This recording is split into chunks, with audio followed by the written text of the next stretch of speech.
നമ്മുടെ സഹോദരിമാര് എല്ലാവരും ചുണ്ടിന്റെ മുകളിൽ ചുവപ്പ് തേക്കുകയാണ്, ചുവപ്പ് തേച്ച് നടക്കുകയാണ്. ആരെ കാണിക്കാനാണ്? ഭർത്താവിനെ കാണിക്കാനാണോ? അല്ല, ആരുടെയൊക്കെയോ മുന്നിൽ സൗന്ദര്യം പ്രദർശിപ്പിക്കാനാണ്. ഞാൻ ഇന്നലെ മേക്കപ്പിനെ കുറിച്ച് പറഞ്ഞിരുന്നു. അപ്പൊ ഒരാൾ എനിക്ക് മെസ്സേജ് അയച്ചു, ഉസ്താദ് ഇപ്പൊ മേക്കപ്പ് ഒന്നുമല്ല, ഇപ്പൊ പുട്ടിയിടലാണ്. ഇപ്പൊ മേക്കപ്പ് ഒക്കെ പോയി പുട്ടിയിടലാണ്, മുഖം പുട്ടിയിടാൻ. നമ്മളെ പള്ളിന്റെ ഈ ചുമര് പുട്ടിയിട്ടിട്ടുണ്ട്, അതൊന്ന് നല്ല മിനുസമാകാൻ വേണ്ടി പുട്ടിയിടുകയാണ്. ഇപ്പോ കല്യാണത്തിന് പെണ്ണ് മുഖത്ത് പുട്ടിയിടുകയാണ്, സൽക്കാരത്തിന് പെണ്ണ് പുട്ടിയിടുകയാണ്, എല്ലാ പരിപാടികൾക്കും പുട്ടിയിടുകയാണ്. എന്തൊരു വല്ലാത്ത കാലമാണ്! ആരെ കാണിക്കാനാണ്? അങ്ങനെ പുട്ടിയിട്ടിട്ട് റീൽസുകൾ ഉണ്ടാക്കുകയാണ്, 10,000 ചെലവഴിച്ച്.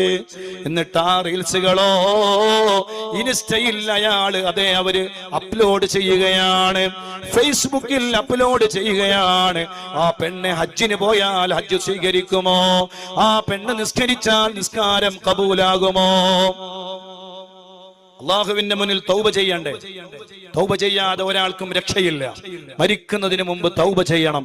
അള്ളാഹു നമ്മുടെ തൗബയെ സ്വീകരിക്കട്ടെ. ഖാലിസായ തൗബ. ആ തൗബ ഒരാൾ ചെയ്യുമ്പോ എല്ലാ തെറ്റുകളിൽ നിന്നും മാറി നിൽക്കണം. ഒരു പെണ്ണെ കല്യാണത്തിന്റെ ഭാഗമായ ഒരു റീൽസ് ഉണ്ടാക്കി, പുട്ടിയിട്ടിട്ട് മുഖമൊക്കെ ഭംഗിയാക്കി വെച്ചിട്ട് ചുണ്ടിന്റെ മുകളിലൊക്കെ ചായങ്ങൾ തേച്ച് പിടിപ്പിച്ചിട്ട് ഒരു റീൽസ് ഉണ്ടാക്കിയിട്ട് ആ റീൽസ് ഇൻസ്റ്റയിലും ഫേസ്ബുക്കിലും അപ്ലോഡ് ചെയ്തിട്ട് ആ റീൽസുകൾ ആരെല്ലാം കാണുകയാണ്? കടുത്ത ഹറാമ് നടക്കുകയാണ്. പെണ്ണിപ്പുറത്തു നിന്ന് അസ്തഗ്ഫിറുല്ലാഹ് ചൊല്ലുകയാണ്. ആ തൗബ സ്വീകരിക്കുമോ? സുബ്ഹാനല്ലാഹ്, സ്വീകരിക്കൂല. കടുത്ത ഹറാമ് ഒരു ഭാഗത്ത് നടക്കുകയാണ്. അതേ വ്യഭിചരിക്കുന്ന സമയത്ത് മരണപ്പെട്ടവരില്ലേ? വ്യഭിചരിക്കുന്ന സമയത്ത് മരണപ്പെട്ടു പോയി. അഊദു ബില്ലാഹ്. അവസാനം ഈ വ്യഭിചരിക്കുന്നവന്റെ ശരീരം വീടിന്റെ അപ്പുറത്ത് ഒരു ചുമരിന്റെ അപ്പുറത്ത് കൊണ്ടുപോയി വെച്ചു. അന്വേഷണം നടന്നു. എങ്ങനെയാണ് ഈ പെണ്ണ്, ഈ ചെറുപ്പക്കാരൻ മരണപ്പെട്ടത്? ഫോൺ കോളുകൾ പരിശോധിച്ചു നോക്കി. പരിശോധിച്ചു നോക്കുമ്പോൾ അവസാനത്തെ കോള് പോയത് ആ നാട്ടിലെ ഒരു സഹോദരിയിലേക്കാണ്. അന്വേഷണം ആരംഭിച്ചു. ആ പെണ്ണിനെ പിടിച്ചു. പെണ്ണിനോട് ചോദിച്ചു, പെണ്ണെ ഇയാൾ എങ്ങനെയാ മരിച്ചത്? 5-6 ദിവസം കഴിയുമ്പോ പുഴുക്കൾ അരിച്ചിട്ട് ചീഞ്ഞു നാറുമ്പോഴാണ് ആളുകൾ അറിഞ്ഞത്. എങ്ങനെയാണ് മരണപ്പെട്ടത്? അപ്പോ പറഞ്ഞു, എന്റെ വീട്ടിലേക്ക് വന്നു ഭർതൃമതിയായ ഈ പെണ്ണെ ആ ചെറുപ്പക്കാരനെ വീട്ടിലേക്ക് ക്ഷണിച്ചു വരുത്തി. വ്യഭിചാരം നടന്നുകൊണ്ടിരിക്കുമ്പോ നാഥനായ റബ്ബിന്റെ ഖളാ വന്നു, മരണം സംഭവിച്ചു. അഊദു ബില്ലാഹ്. കഴിഞ്ഞ ദിവസം എന്നെ കാസർഗോഡ് നിന്ന് ഒരു ഉമ്മ വിളിക്കുകയാണ്. എറണാകുളത്ത് ഒരു ആക്സിഡന്റ് സംഭവിച്ചു പോയി. ആ ആക്സിഡന്റ് എങ്ങനെയാ സംഭവിച്ചത്? കാറും ബൈക്കുമായുള്ള അപകടമാണ്. ആ ബൈക്കിൽ ഒരു സഹോദരി മരണപ്പെട്ടു പോയി. നമ്മുടെ കാസർഗോഡുള്ള ഒരു സഹോദരി നഴ്സാണെന്നാണ് അറിയുന്നത്. അല്ലാഹു ആലം. എന്തായാലും ആ മരണം സംഭവിച്ചത് എങ്ങനെയാ? വീട്ടിൽ നിന്ന് ഇറങ്ങിപ്പോയതാണ് ഹറാമിന് വേണ്ടി, അന്യ പുരുഷന്റെ കൂടെ ചുറ്റാൻ വേണ്ടി ഇറങ്ങിപ്പോയതാണ്, വൃത്തികേടിന് വേണ്ടി പോയതാണ്, ഹറാമിന് വേണ്ടി പോയതാണ്. അങ്ങനെ അതേ എറണാകുളം റെയിൽവേ സ്റ്റേഷനിൽ ഇറങ്ങി. കൂട്ടുകാരെ കാണാൻ പോകുന്നെന്ന് പറഞ്ഞാണ് വീട്ടിൽ നിന്ന് ഇറങ്ങിയത്. ഓ ഉപ്പാ, ഓ ഉമ്മാ, എങ്ങനെയാണ് മക്കൾക്ക് നിങ്ങൾ സമ്മതം കൊടുക്കുന്നത്? മഹ്റമല്ലാത്തവരുടെ കൂടെ ഒരു പെണ്ണ് വീട്ടിൽ നിന്ന് ഇറങ്ങിപ്പോകാൻ പാടുണ്ടോ? അതേ ഹജ്ജിന് പോകാൻ പറ്റുമോ? ഉംറക്ക് പോകാൻ പറ്റുമോ? ഏത് നന്മകൾക്കും വേണ്ടി പോകാൻ പറ്റൂല. ഒരു മഹല്ലിൽ ഒരു പക്ഷേ അള്ളാഹുവിന്റെ ദീനുമായൊരു ക്ലാസ് നടക്കുന്നുണ്ട്.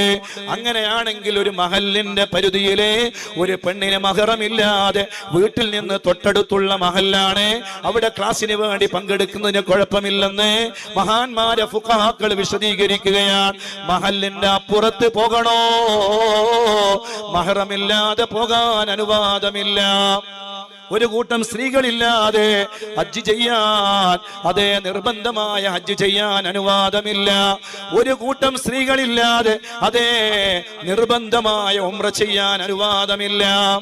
എന്നിട്ട് ഈ പെണ്ണ് വീട്ടിൽ നിന്ന് ഇറങ്ങിപ്പോവുകയാണ്. എറണാകുളത്ത് ഇറങ്ങി അന്യ പുരുഷന്റെ കൂടെ, ഒരു പരിചയവുമില്ലാത്ത മൊബൈലിൽ കൂടെ മാത്രമുള്ള പരിചയം, ആ പരിചയമുള്ള ചെറുപ്പക്കാരന്റെ കൂടെ ബൈക്കിൽ യാത്ര തിരിക്കുകയാണ്. എതിർ നിന്ന് വന്ന അതേ സ്വിഫ്റ്റ് കാർ ഈ വാഹനത്തിലേക്ക് അടിക്കുന്നു. തൽക്ഷണം തലയതാ ആ നടുറോട്ടിൽ ചിന്നിച്ചിതറി മരണപ്പെടുകയാണ്. ചിന്നിച്ചിതറിയോ ഇല്ലയോ എന്നത് അല്ലാഹു അലം. ഏതായിരുന്നാലും തലയിടിച്ച് മരണം സംഭവിക്കുകയാണ്. സുബ്ഹാനല്ലാഹ്. എന്നിട്ട് എന്താ ഉണ്ടായത്? അവരെ കുറിച്ച് കൂടെ വിളിച്ചു കൊണ്ടുപോയ 2 പെണ്ണുങ്ങളെ കുറിച്ച് യാതൊരു വിവരവും ഇല്ല. അടിച്ചുപോയ കാറിനെ കുറിച്ച് വിവരമില്ല. എന്താണ് സംഭവിച്ചത്? അത്യാസന്ന നിലയിലാണ് ആ ബൈക്ക് ഓടിച്ച ചെറുപ്പക്കാരൻ. എങ്ങനെയാണ് മരണം സംഭവിക്കുന്നത്? ഹറാമിന് വേണ്ടി പോകുമ്പോൾ മരണം സംഭവിക്കുകയാണ്. നഊദു ബില്ലാഹ്. ലാ യശ്റബുൽ ഖംറ ഹീന യശ്റബുൽ ഖംറ മുഅ്മിനെ. കള്ളു കുടിക്കുന്ന സമയത്ത് ഒരാൾക്ക് മുഅ്മിനായി കള്ളു കുടിക്കാൻ കഴിയൂല. അതെ, ഒരാൾ മയക്കുമരുന്ന് കഴിക്കുന്ന സമയത്ത് അയാൾക്ക് മുഅ്മിനായ നിലയിൽ മയക്കുമരുന്ന് കഴിക്കാൻ കഴിയൂല. ആ മയക്കുമരുന്ന് കഴിക്കുമ്പോ, മദ്യം കുടിക്കുമ്പോ അയാളുടെ ശരീരത്തിൽ നിന്ന് ഈമാൻ അല്ലാഹു ഊരിയെടുക്കുകയാണ്. സുബ്ഹാനല്ലാഹ്. വലിയ ഗൗരവമുള്ള വിഷയമല്ലേ? ലാ യസ്നി സാനി ഹീന യസ്നി വഹുവ മുഅ്മിൻ. അതേ, മുഅ്മിനായ മനുഷ്യനിക്ക് വ്യഭിചരിക്കാൻ കഴിയൂല. വ്യഭിചരിക്കുന്ന സമയത്ത് അയാളുടെ ശരീരത്തിൽ നിന്ന് അല്ലാഹു ഈമാനിനെ ഊരിയെടുക്കുകയാണ്. ആ സമയത്താണ് അയാൾ മരണപ്പെട്ടതെങ്കിലോ അയാളുടെ മരണം ഈമാനില്ലാത്ത മരണമാണ്. നഊദു ബില്ലാഹ്. സൂക്ഷിക്കണം, ശ്രദ്ധിക്കണേ. നല്ല നല്ല റീൽസുകൾ ഉണ്ടാക്കിയിട്ട് അപ്ലോഡ് ചെയ്തിട്ട് പിറ്റേ ദിവസം മരണപ്പെട്ടു പോയാലോ? പിറ്റേ ദിവസം മരിച്ചു എന്ത് ചെയ്യും? ആരെങ്കിലും ആ റീൽസുകളൊക്കെ ഒരുപക്ഷെ ഡിലീറ്റ് ചെയ്തിട്ട് ഈ പെണ്ണിന് വേണ്ടി ദ്വാരന്നാൽ ഒരുപക്ഷെ അള്ളാഹു സ്വീകരിച്ചു എന്ന് വരാം. പക്ഷെ ഈ കടുത്ത ഹറാം അപ്ലോഡ് ചെയ്തിട്ട് ഈ പെണ്ണ് പിറ്റേ ദിവസം മരണപ്പെട്ടാലോ? ആരാണ് ആ പെണ്ണിന് വേണ്ടി അള്ളാഹുവിനോട് വക്കാലത്ത് പറയാ? എത്ര ദ്വാരന്നിട്ട് കാര്യം ഉണ്ടാവോ? ഒരു ഭാഗത്ത് നമ്മുടെ ദുആകളും ദിക്റുകളും ജോറുപാറ്, വേറൊരു ഭാഗത്ത് ഈ പെണ്ണ് അഭിനയിച്ച അഭിനയങ്ങൾ, ഈ പെണ്ണെ ഉണ്ടാക്കി തീർത്ത വൃത്തികേടുകൾ, കടുത്ത ഹറാമുകൾ പലരും കണ്ട് ആസ്വദിക്കുകയാണ്. കാരണം ഈ പെണ്ണല്ലേ. അതുകൊണ്ട് ശ്രദ്ധിക്കണേ ഓ എന്റെ പ്രിയപ്പെട്ട മുഅ്മിനീങ്ങളെ. ദുനിയാവ് വളരെ മോശമായി കൊണ്ടിരിക്കുകയാണ്. ഞാൻ എന്റെ സംസാരം നിർത്തുന്നു. സയ്യിദുനാ ഹംദല റളിയല്ലാഹു അൻഹു അല്ലാഹുവിന്റെ റസൂലിനോട് വന്ന് പറയാണ്, നബിയേ, ഞാൻ മുനാഫിഖായി പോയി നബിയേ. സുബ്ഹാനല്ലാഹ്. ഹംദല റളിയല്ലാഹു അൻഹുവിനോട് അല്ലാഹുവിന്റെ റസൂൽ ചോദിക്കുന്നു, എങ്ങനെയാണ് ഹംദല നിങ്ങൾ അതേ മുനാഫിഖാകുന്നത്? നബിയെ, അങ്ങയുടെ സദസ്സിലിരിക്കുമ്പോ എനിക്ക് നന്മയിലേക്ക് പോകണമെന്ന് എന്റെ കൽബ് പറയുകയാണ്. പക്ഷേ എന്റെ കൽബ് വളരെ മോശമാണ് നബിയെ. ഞാൻ അഥവാ ഈ സദസ്സുകളൊക്കെ പിരിഞ്ഞ് കുറഞ്ഞ ദിവസം കഴിയുമ്പോ പിന്നെയും തെറ്റുകൾ ഞാൻ അറിയാതെ സംഭവിച്ചു പോവുകയാണ്. അല്ലാഹുവിന്റെ റസൂല് വല്ലാതെ വേദനിച്ചു പോയി. നിങ്ങളുടെ കൽബിൽ ഈമാനിന്റെ അംശമുണ്ട് ഹംദല. ഈമാനിന്റെ പ്രഭ നിങ്ങളുടെ കൽബിലുണ്ട് ഹംദല. സയ്യിദുനാ റസൂലുള്ളാഹി. നമ്മളൊക്കെ നല്ല നല്ല സദസ്സുകളിൽ പങ്കെടുക്കണം, ധാരാളം ദിക്റുകൾ ചൊല്ലണം, മക്കൾക്ക് നല്ല നല്ല വയലുകൾ കേൾപ്പിച്ചു കൊടുക്കണം. ആ മനസ്സുകൾ പരിവർത്തനം ഉണ്ടാകും. ഒരു പക്ഷേ ആ പരിവർത്തനത്തിന് ശേഷം എന്തെങ്കിലും ഒരു തെറ്റ് അറിയാതെ സംഭവിച്ചു പോയാൽ പിന്നെ നാഥനായ റബ്ബിലേക്ക് പിന്നെയും മടങ്ങണം. അങ്ങനെ എപ്പോഴും കൽബ് നന്നാക്കി എടുക്കാനുള്ള നല്ല പ്രവർത്തനങ്ങൾ ഉണ്ടാകണം. സയ്യിദുനാ ഹംദല റളിയല്ലാഹു അൻഹു അവസാനമായി വഫാത്താകുന്നത് എങ്ങനെയാണെന്നറിയുമോ? കല്യാണം നടക്കുകയാണ്, മധുവിധു കൂടുകയാണ്.